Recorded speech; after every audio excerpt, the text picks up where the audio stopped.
10 के न 20 के 25 के न 30 के 10 के न 20 के 25 के न 30 के शिवाजी के गुरुआ बनाला बिना फीस के शिवाजी के गुरुआ बनाला बिना फीस के कोढ़िया पहाड़ चढ़े दोनों हाथ जोड़ के कोढ़िया पहाड़ चढ़े दोनों हाथ जोड़ के कोढ़िया के काया दे दा जड़ी बूटी पीस के कोढ़िया के काया दे दा जड़ी बूटी पीस के 10 के न 20 के 25 के न 30 के 10 के न 20 के 25 के न 30 के शिवाजी के गुरुआ बनाला बिना फीस के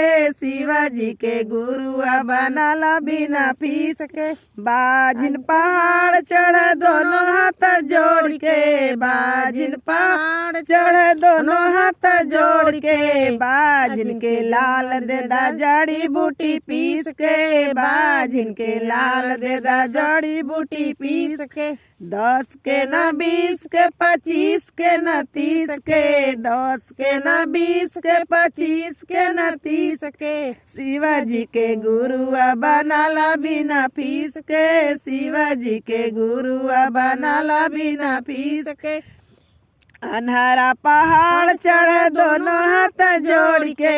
अनहरा पहाड़ चढ़े दोनों हाथ जोड़ के अनारा के आँख दे दा जड़ी बूटी पीस के अनारा के आँख दे दा जड़ी बूटी पीस के 10 के न 20 के 25 के न 30 के 10 के न 20 के 25 के न 30 के शिवाजी के गुरुआ बनाला बिना फीस के शिवाजी के गुरुआ बनाला बिना फीस के लंगड़ा पहाड़ चढ़े दोनों हाथ जोड़ के लंगड़ा पहाड़ चढ़े दोनों हाथ जोड़ के लंगड़ा के पैर दे दा जड़ी बूटी पीस के लंगड़ा के पैर दे दा जड़ी बूटी पीस के 10 के न 20 के 25 के न 30 के 10 के न 20 के 25 के न 30 के शिवाजी के गुरुआ बनाला बिना फीस के शिवाजी के गुरुआ बनाला बिना फीस के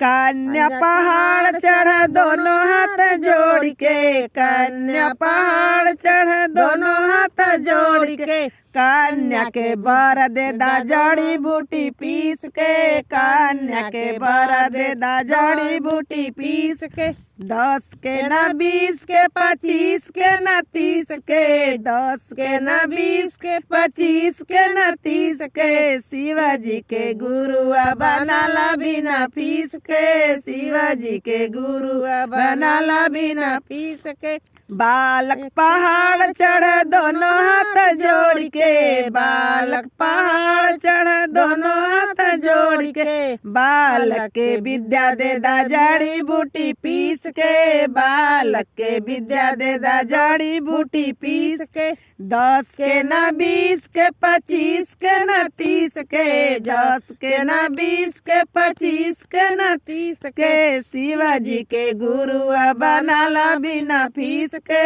शिवाजी के गुरुआ बनाला बिना फीस के।